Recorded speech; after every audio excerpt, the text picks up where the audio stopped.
Niye geciktin? Çay soyuyor, yüreğim yok.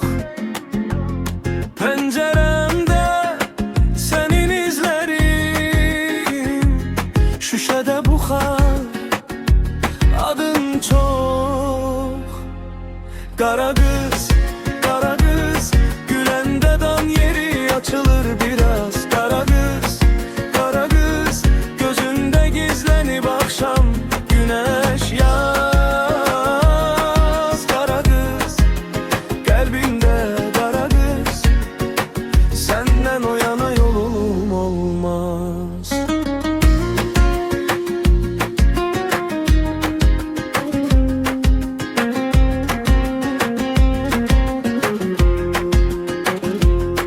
Seni gördüm, elinde kitap, sayfeler kimi çevrilir.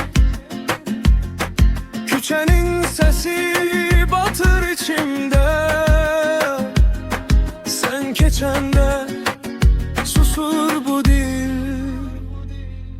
Kara kız, kara kız, gülende dam yeri açılır biraz. Kara kız, kara kız, gözünde gizlenip akşam güneş yaz.